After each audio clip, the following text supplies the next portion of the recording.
स्वागत है आपका न्यूज 18 JKLH में। मैं हूं विशाल और आप देख रहे हैं JKLH prime time. Prime time में आज चर्चा एक ऐसे टाइम की, एक ऐसे कालखंड की जिसे हम 2009 के नाम से समझ सकते हैं। जी हां, 2009 में तकरीबन 7 महीने लगातार हड़तालों की कॉल और हिंसा से जम्मू कश्मीर, खासतौर से कश्मीर के इलाके, कई इलाकों में लगातार हिंसा और बंद का एक दौर था। और इन सब के पीछे एक वजह थी नीलोफर और आसिया की मौत के बाद जिस तरह से बातें सामने आई और जिस तरह से चर्चा हुई, जिस तरह से ये चर्चा आम हो गई कि इनके साथ ज्यादती हुई है और उसके बाद इन्हें मार दिया गया है, यानी इनके साथ इनका रेप कर दिया गया है, फिर इनका मर्डर कर दिया गया है। और इसके बाद जाहिर सी बात है ये एक बहुत ही सेंटिमेंटल इशू था। उसको लेकर जिस तरह आवाम में बेचैनी पैदा हुई, तकरीबन 7 महीने का ऐसा दौर गुजरा 2009 में, जब काफी हिंसा हुई, काफी नुकसान हुआ, तकरीबन 7 लोगों की मौत हुई, 100 के आसपास लोग घायल हुए। सुरक्षा बलों में से कुछ संख्या ऐसी है तकरीबन 29 वो घायल हुए। और इन सब के बाद वहां पर स्थिति जो बनी, लेकिन बात अब ये सामने आई है कि जब कुछ हो रहा था उसमें सच्चाई वो नहीं थी जिसकी वजह से इतना सब कुछ हुआ था। तो सच्चाई आखिर है क्या, ये आपको बताएंगे प्राइम टाइम JKLH में। लेकिन पहले हम आपको लिए चलते हैं सीधे अमेरिका का नजारा दिखाते हैं, जहां पर इस वक्त जो बाइडेन और वहां पर नरेंद्र मोदी दोनों एक साथ मौजूद हैं। Distinguished guests, friends from the Indian American community filled with energy and excitement, a very good morning to all of you.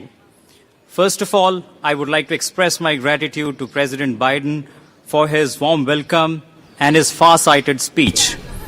Thank you, President Biden, for your friendship. Friends, आज white house में शानदार स्वागत समारोह के एक प्रकार से ये भारत के 140 करोड़ देशवासियों का सम्मान है, 140 करोड़ देशवासियों का गौरव है। ये सम्मान अमेरिका में रहने वाले 4 मिलियन से अधिक भारतीय मूल के लोगों का भी सम्मान है। इस सम्मान के लिए मैं राष्ट्रपति बाइडेन और डॉक्टर जिल बाइडेन का उनके प्रति हृदय से बहुत बहुत आभार व्यक्त करता हूं। Friends, this grand welcome ceremony at the White House today is an honor and pride for 1.4 billion people of India. This is also an honor for more than 4 million people of Indian origin living in the US. For this honor, I express my heartfelt gratitude to President Biden and Dr. Jill Biden. Friends, करीब 3 दशक पहले एक साधारण नागरिक के रूप में मैं अमेरिका यात्रा पर आया था और उस समय मैंने व्हाइट हाउस को बाहर से देखा था। प्रधानमंत्री बनने के बाद तो मैं स्वयं तो कई बार यहां पर आया हूं, लेकिन इतनी बड़ी संख्या में इंडियन अमेरिकन समुदाय के लिए व्हाइट हाउस के द्वार आज पहली बार खोले गए हैं। Friends, about 3 decades ago, I came on a visit to America as a common man. At that time, I had seen the White House from outside. After becoming the Prime Minister, I have come here many times, but today, for the first time, the doors of the White House have been opened for the Indian American community in such large numbers.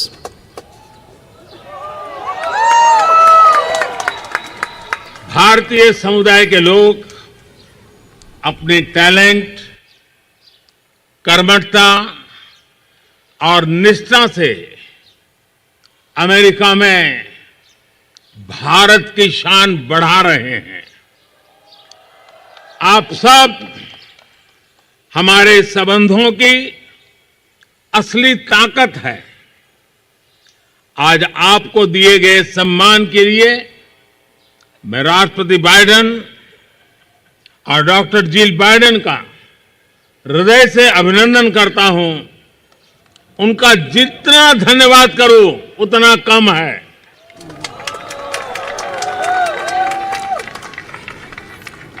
The people of the Indian community are enhancing India's glory in the US through their talent, hard work, and dedication. You are the real strength of our relationship. I thank President Biden and Dr. Jill Biden for the honor you've been given today. I think I can't thank him enough for this. Friends, Bharat और America दोनों के समाज और व्यवस्थाएं लोकतांत्रिक मूल्यों पर आधारित है। दोनों देशों के संविधान, उसके पहले 3 शब्द, और जैसा राष्ट्रपति बाइडेन ने भी जिसका उल्लेख किया, वी द पीपल, हम दोनों देश अपनी विविधता पर गर्व करते हैं। हम सर्वजन हिताय सर्वजन सुखाय इस मूलभूत सिद्धांत में विश्वास रखते हैं। The societies and institutions of both India and तो अभी आप देख रहे थे और सुन रहे थे प्रधानमंत्री नरेंद्र मोदी को, जो इस वक्त व्हाइट हाउस में मौजूद हैं वह जो बाइडेन के साथ, और उन्होंने कहा है कि दरअसल जो उन्हें ये इन्विटेशन मिला है ये सिर्फ उनका सम्मान नहीं बल्कि 140 करोड़ भारतीयों का सम्मान है।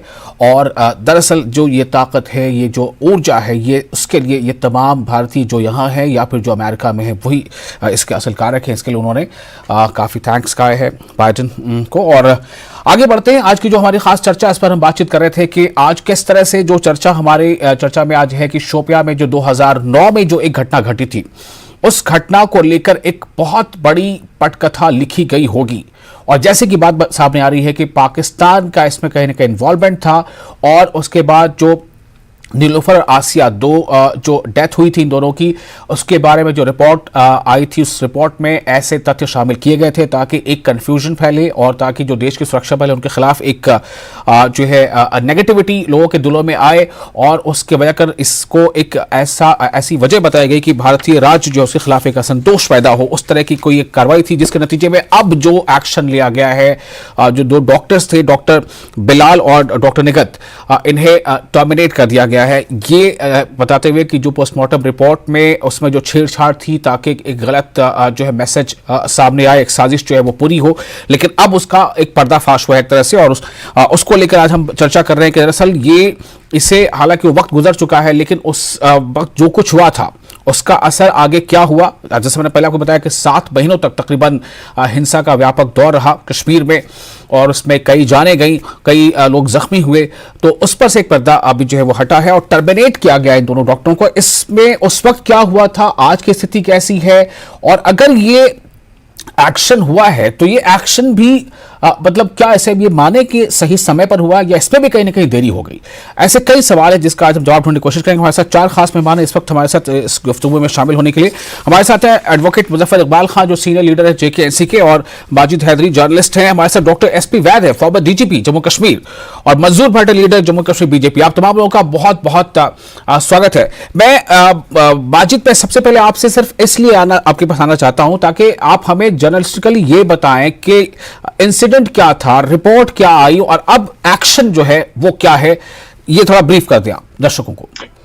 जी देखिए, सबसे पहले अगर हेडलाइन देनी हो तो मुझे याद पड़ती है एक हेडलाइन आई थी, नो वन किल जेसिका लाल। बिल्कुल ये वैसा ही केस बन रहा है कि नो वन किल जेसिका लाल। अगर इस केस पे कोई सबसे अच्छी तरह बात कर सकता है तो तब के मुख्यमंत्री उमर अब्दुल्ला साहब हैं, क्योंकि उन्होंने तब कहा था कि आसिया और नीलोफर मेरी बहनें हैं और मैं इनके केस को लॉजिकल कंक्लूजन तक लूंगा।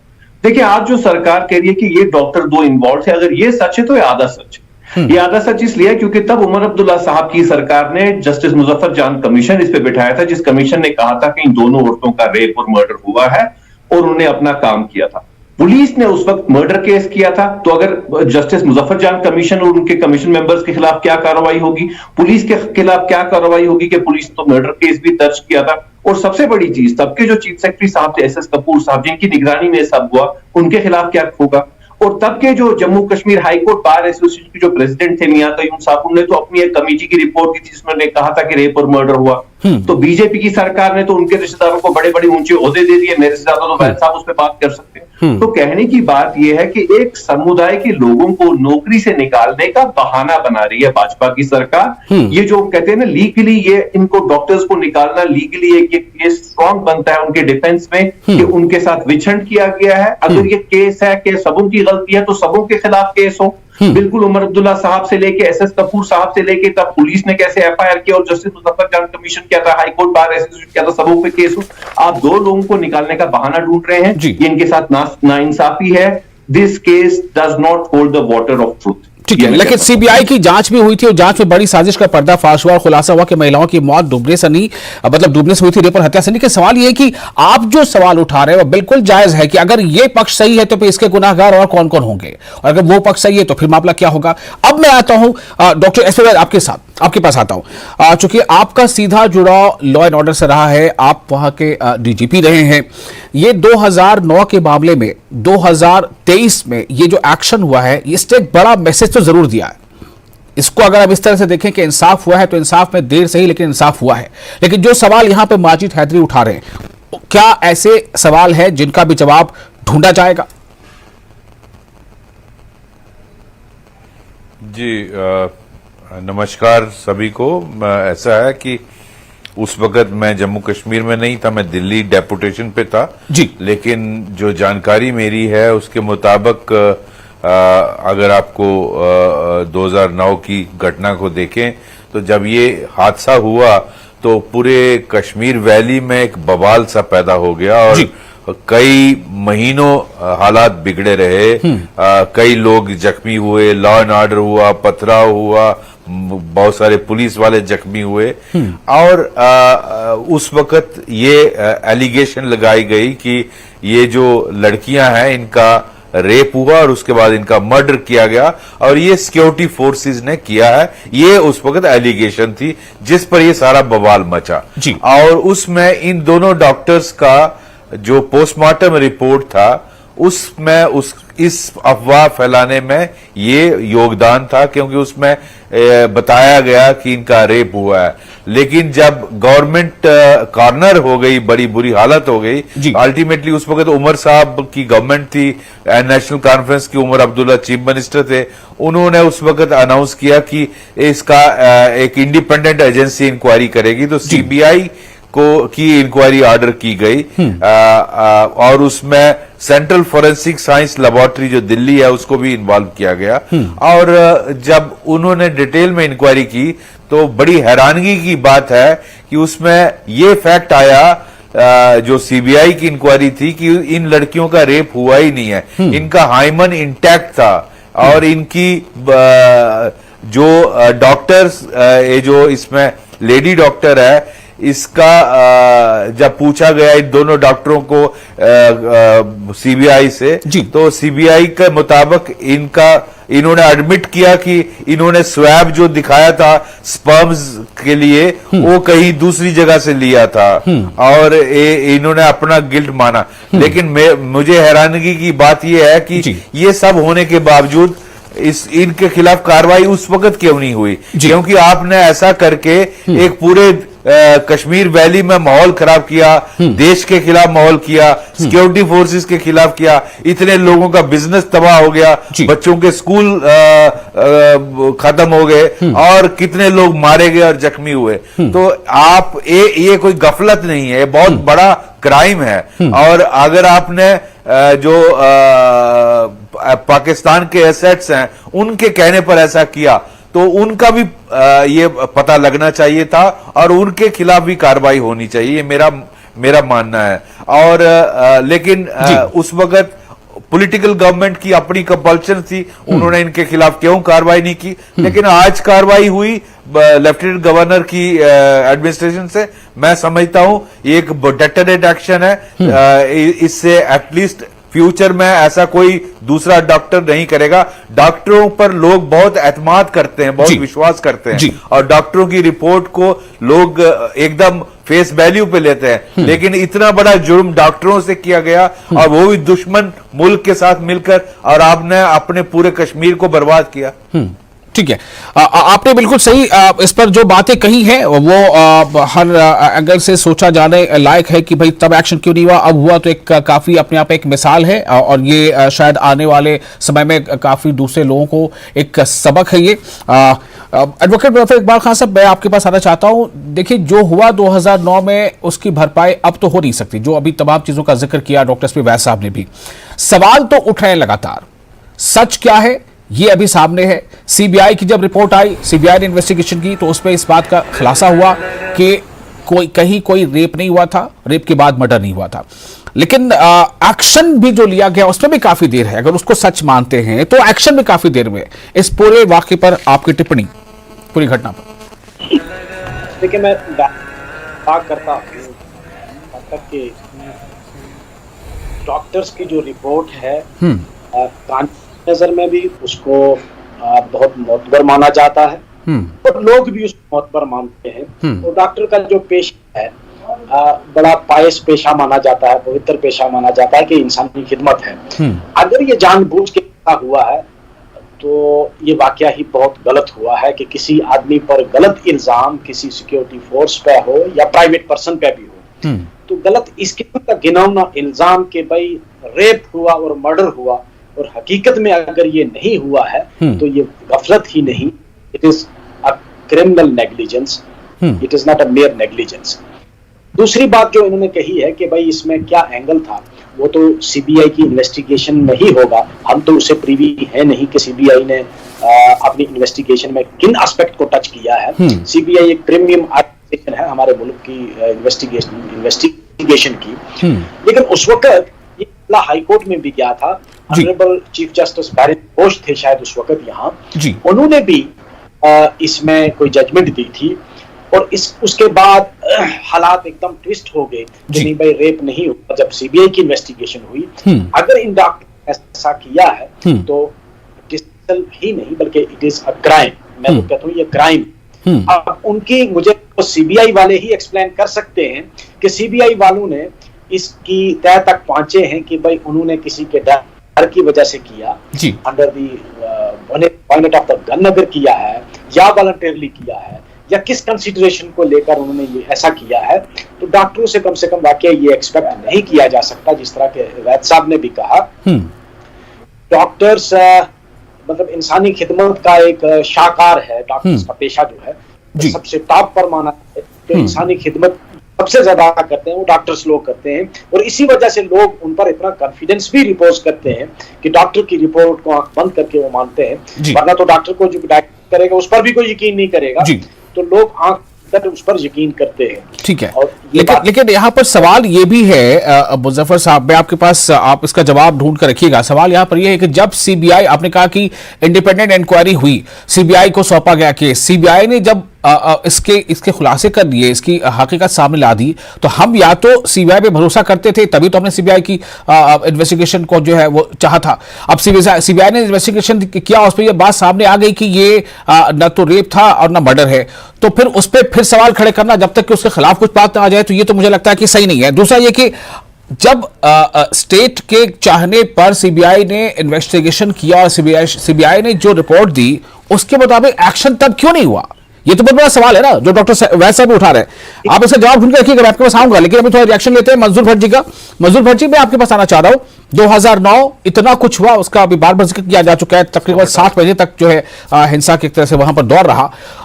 मैं ये जानना चाहता हूं कि आप हमें ये बताएं कि इंसाफ कब हुआ, आखिर तब हुआ था या इंसाफ अब हुआ, और इंसाफ अब हुआ तो क्या इस इंसाफ को होने में क्या काफी देर हो गई? देखिए, मैं समझता हूं आज जम्मू कश्मीर की आवाम को जो हकीकत है सीबीआई ने लोगों के सामने रख दी है। आज आवाम कश्मीर की खास करके समझ रही होगी कि किस तरीके से जो यहाँ की रीजनल पार्टीज थे, तब तो मुझे लगता है नेशनल कॉन्फ्रेंस की सरकार थी और चीफ मिनिस्टर उमर अब्दुल्ला साहब थे, अब इस वाक्य को 15 साल हो गए हैं, लेकिन किस तरीके से कॉन्स्पेरेंसी के तहत एक जो किस तरीके से वो जो घटना हुई थी और उसको किस तरीके से पेश किया गया था। विशाल जी, मैं आपको बताऊं, मैं तब जर्नलिस्ट था, मैं काफी वक्त देर तक जी मीडिया को रिपोर्ट करता था और मुझे याद है मैं जब रिपोर्टिंग कर रहा था तो हालात क्या बने थे तब, कितने जैसे हमारे फॉर्मर डीजीपी वैद साहब कह रहे थे कि काफी सारे पुलिस वालों की संख्याओं, काफी सारे जख्मी हुए थे, हमारे पैरामिलिट्री फोर्सेस, सिविलियन काफी जख्मी हुए। लेकिन जिस तरीके से एक इन्वेस्टिगेशन हुई थी तब, क्योंकि जो उमर अब्दुल्ला साहब ने ही तब कहा था कि इसमें सीबीआई इंक्वायरी होनी चाहिए, क्योंकि सीबीआई पे भरोसा होना भी चाहिए, देश की सबसे बड़ी एक इन्वेस्टिगेशन एजेंसी है। और 15 साल पूरे लगे इस जो छानबीन और जो इन्वेस्टिगेशन हुई, उसके बाद आज लोगों के सामने सच्चाई रखी गई और जो करतूत पास्ट में सरकारों में हुई है, एक सोची समझी साजिश के तहत पाकिस्तान ने किस तरीके से कश्मीर में आग सुलझाने की कोशिश की और लगातार जो पिछले 40 साल से यहां पर टेररिज्म जूझ रहा है, आज लोगों को कहीं ना कहीं समझ आ रहा होगा कि किस तरीके से कॉन्स्पेरेंसी के तहत यहां के लोगों को मरवाते थे, जो हमारे मुल्क भारत के खिलाफ किस तरीके से यहां पर लोगों को उकसाते थे। मैं समझता हूं लोगों को समझ आ रहा होगा। बात रही इंसाफ की, मुझे लगता है आज इंसाफ होगा।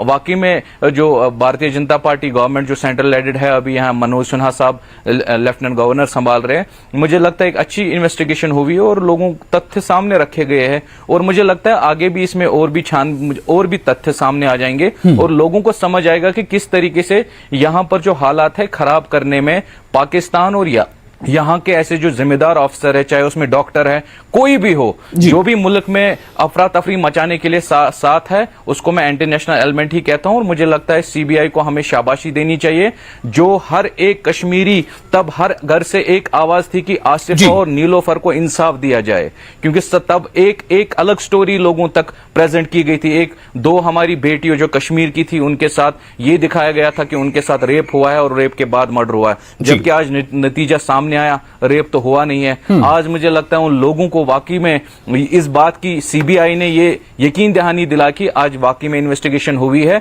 और जो तथ्य सामने आए हैं वो लोगों के सामने है। लेकिन मुझे तो लगता है कि अब ये बात अब तो इन्वेस्टिगेशन में ये क्लियर है, सीबीआई की इन्वेस्टिगेशन में, कि उन बच्चियों का रेप नहीं हुआ था, उनके साथ ज्यादती नहीं हुई थी। लेकिन मुझे लगता है कि ज्यादती तो सिस्टम ने कर दी, ज्यादती सिस्टम ने कर दी, ज्यादती लोगों के साथ ज्यादती कर दी, पूरे सिस्टम की ज्यादती हो गई।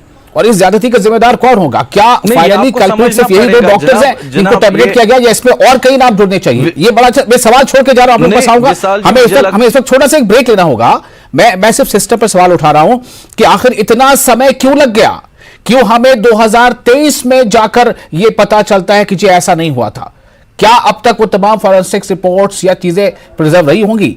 ये इंसाफ मिलने में देरी है, इंसाफ मिला जरूर, लेकिन उसके गलत इंटरप्रिटेशन से जो नुकसान हुआ, 7 महीनों तक हिंसा होती रही, स्कूल्स बंद रहे, लोगों की जानें गई, कई लोग जख्मी हो गए, बिजनेस का नुकसान हुआ, ये सब कुछ अगर, और वो भी ये कि अगर ये लोग कल्प्रिट है, अगर बिल्कुल है, अगर टर्मिनेशन लेटर आ चुका है और इनके हाथ अगर कहीं ना कहीं लिंक पाकिस्तान से था, तो फिर उस लिंक में और कौन कौन से लोग हैं जो आगे इसमें जो है भुक्तभोगी बनेंगे, या उन्हें भी अपने काफिर किरदार तक पहुंचना होगा? छोटा सा ब्रेक लेते हैं, जल्द हाजिर होंगे। आप तमाम लोग हमारे साथ बने रहें।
तो बहुत बड़ा सवाल सिस्टम पर खड़ा हो रहा है। जो सिस्टम है, जो सरकार है, जहां पर सच है, कहां पर झूठ है, और कहां किस तरह से एक तरफ कोशिश दो डॉक्टरों के जरिए पाकिस्तान की शह पर यह कोशिश होती है कि पोस्टमार्टम रिपोर्ट को फॉल्सिफाई किया जाए, उसे गलत तरीके से पेश किया जाए, और उसका एम यह होता है कि भारत में एक तरह से अशांति पैदा हो, कश्मीर में अनरेस्ट पैदा हो, जिसका मैसेज भी कुछ और जाए दुनिया तक।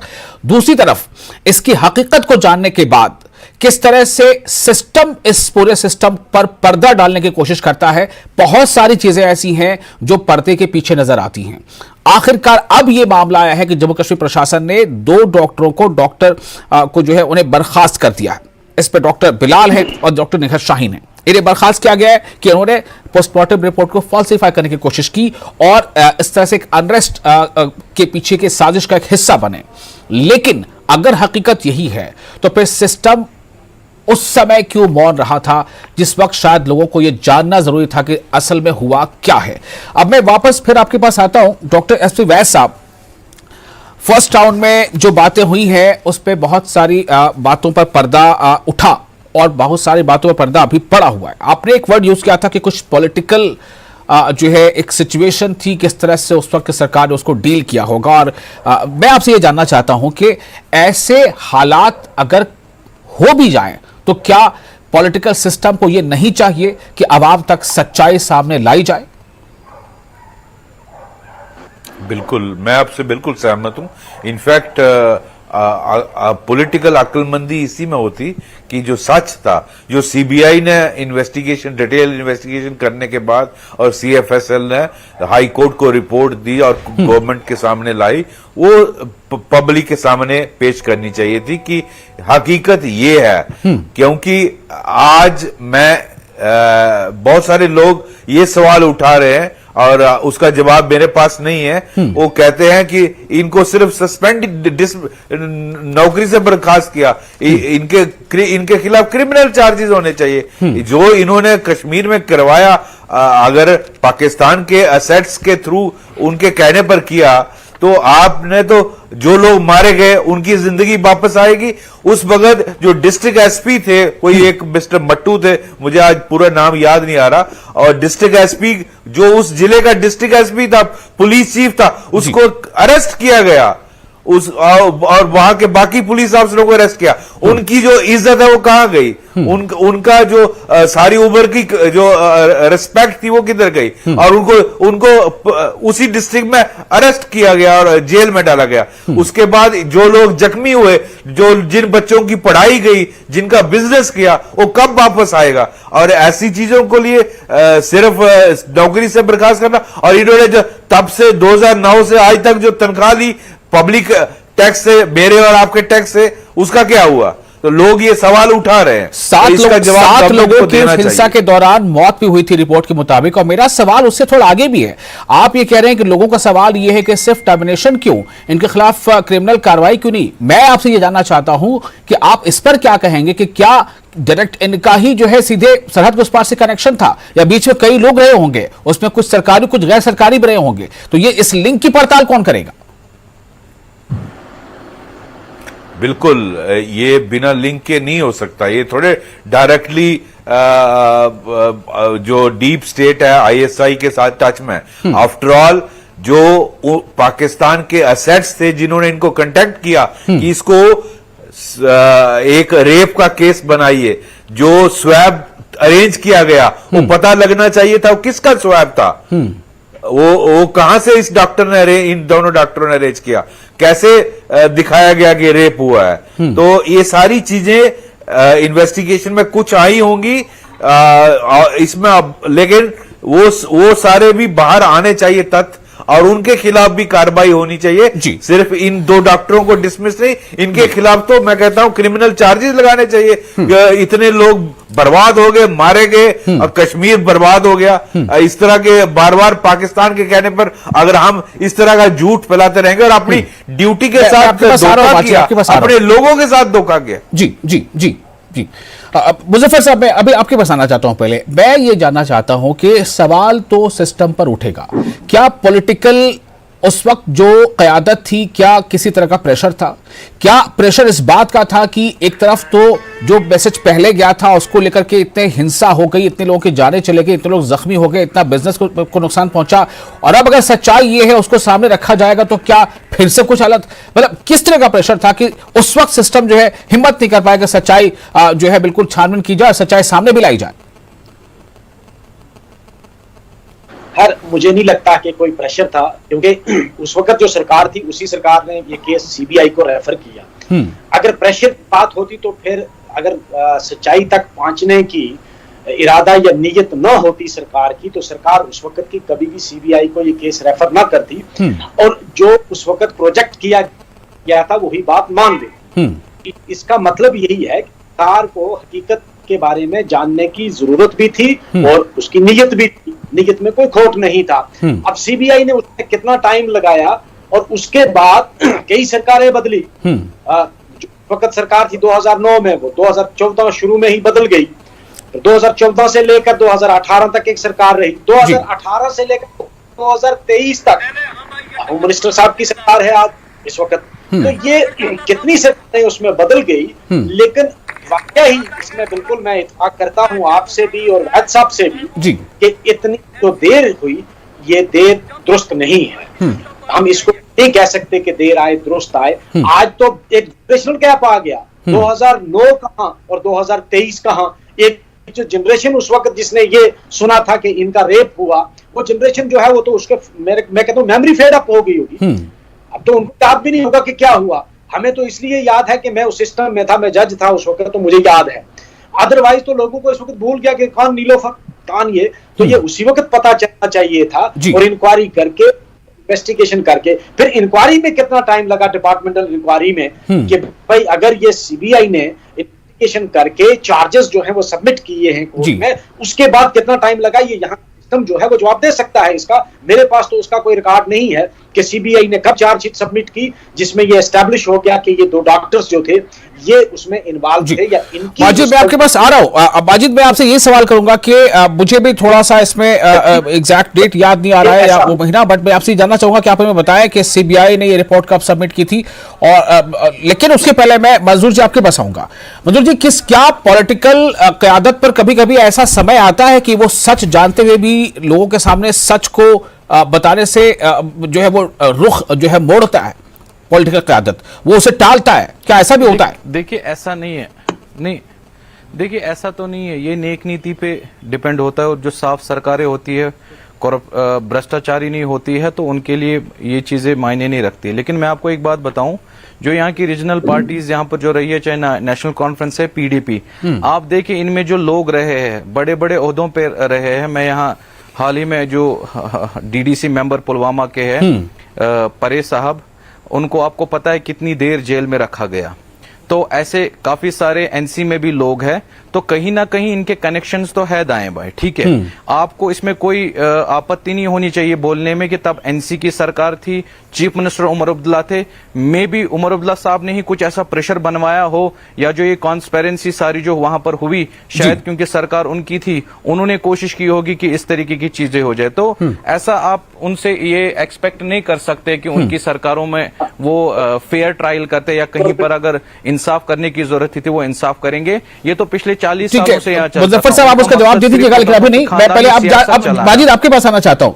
माजिद, मेरा सवाल यहां पर यह है कि एक बात बीच में ये आ रही है कि सीबीआई के जो काउंसिल थे वो काफी एक लंबा पीरियड था कि वो कहीं गायब रहे और उनकी पता नहीं चल रहा था वो कहाँ है, क्या है, मतलब ऐसा लग रहा था जैसे कि कोशिश हो रही हो कि जो भी उसकी फाइंडिंग्स हैं वो अभी फौरन जो है वो सामने ना आ पाए और इस पर ताखीर हो या मामला टलता चला जाए।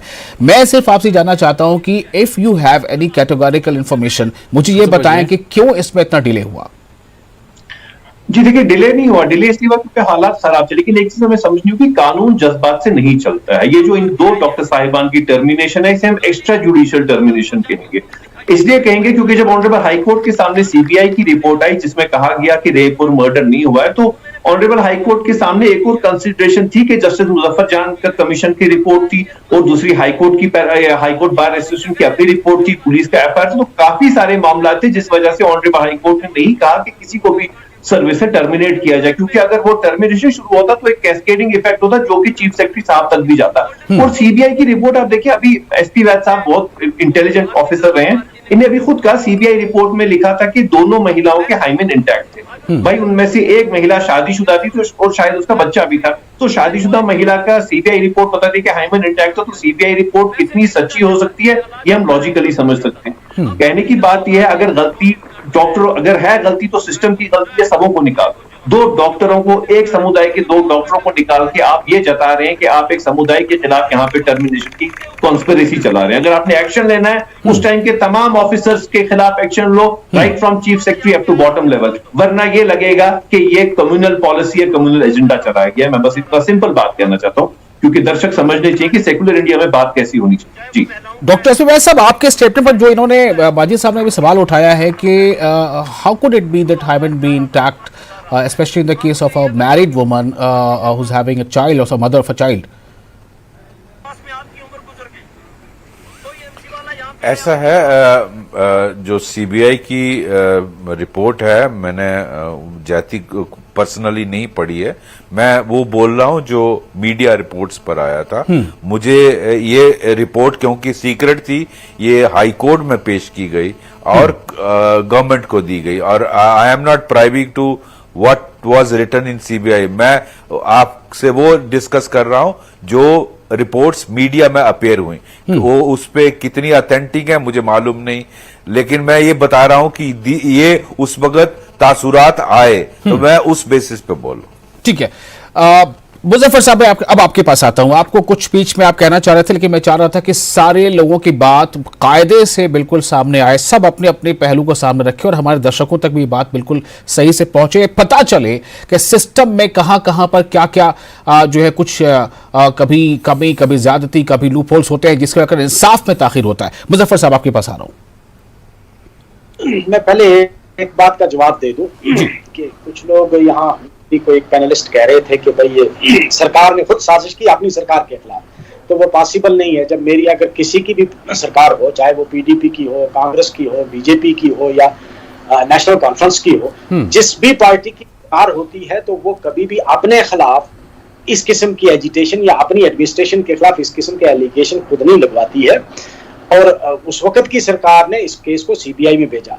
ये वाकई एक स्टार्टलिंग फैक्ट है कि अगर सीबीआई इंक्वायरी ये आया है कि तानू लेडीज का हाइमेन इंटैक्ट था, तो ये it raises a serious doubt about the report submitted by the CBI as well. मैं किसी को कोई सर्टिफिकेट तो नहीं देता, अगर डॉक्टरों ने गलत रिपोर्ट दी है तो उनको भी सजा मिलनी चाहिए, लेकिन अगर सीबीआई की ये रिपोर्ट गलत है, मैनिपुलेटेड है कि अभी तो चूंकि देखिए डॉक्टर एसपी वैद साहब ने भी कह दिया कि मैंने उसको पढ़ा नहीं है, जो तासुरात थे वो उन्होंने बयान किया है, उसको अभी हम थोड़ी देर के साइड रखते हैं। लेकिन मेरा सवाल यह है कि जब सीबीआई की इन्वेस्टिगेशन ऑर्डर की गई तो फिर उसकी फाइंडिंग्स जो भी आई उसको उसी वक्त मंजर पर क्यों नहीं लाया गया?